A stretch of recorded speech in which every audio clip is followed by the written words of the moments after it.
Right, this is the technical part of our project of Drowsy driving. I'm going to start with scene one, where we're just in the bedroom, and in this area we make the decisions for the subsequent scenes. Here, our main focus is we use a raycasting scripts, which allow us to pick up a phone, which is located on the bed, and then the phone will allow you to make a choice, and that will affect subsequent scenes. So then scene two comes along, and here we're in the country road and we're about to drive to work. And the most technical parts in this scene are actually traffic and a kitty cat that comes out on the road, and the user will try to avoid, well, hopefully avoid hitting it. And if the user did not get enough sleep, there will be a lag on the input, which will make it harder to avoid the cat. The traffic is based on Unity standard assets. It uses car AI and waypoint circuit. Since our track is actually not a circuit, it's actually just as you can see, it's just a straight road that ends at some point. This line represents the circuit coming back. But since the car cannot travel in the air, we actually set up a teleportation collider that will teleport any traffic back to the start. Actually, the traffic goes this way. So from here, it'll teleport over there so that cars can go again. So it's pretty interesting. The cars follow the waypoints, they follow the speed limit, and that's it. And then the cat is currently hidden behind a bush, and there are two colliders. The first collider will start when the car start the cat running. The second collider detects when the user has passed the area, so we know when to play certain audio or end the scene. Our scene 3 is similar to scene 1, where we make a decision, but now we're in a cubicle. It's a similar case. We have a phone, and then we get a text message, and we can decide to sleep or not sleep. This follows into our scene 4, which is again very similar, except now we're on a highway, and there are a lot more traffic. There's quite a bit more cars. Each one of these is a car here.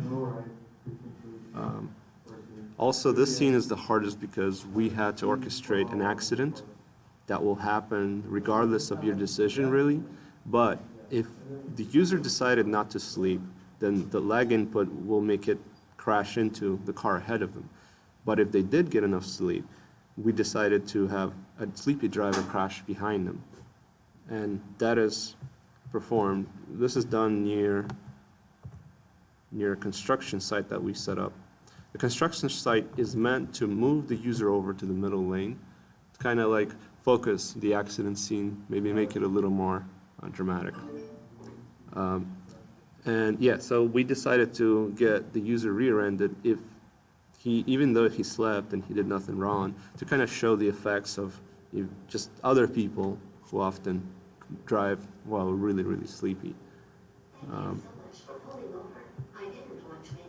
So if the choice the user makes is sleepy, randomly we will flash eyelids that will simulate as if the user is blinking slowly, which when people are drowsy, papers have shown that the blinking is frequent but slow, and the reaction speed is low, and decision making sometimes could be affected as well. So unfortunately we can't simulate decision making, but reaction speed, I think, works well. Regardless of the action, the user will get in the accident here one way or another, and that leads us to the last scene. In scene 5, we park the car inside the construction zone, and then a sleepy driver and a cop will approach the user and have a dialogue about the events that occurred.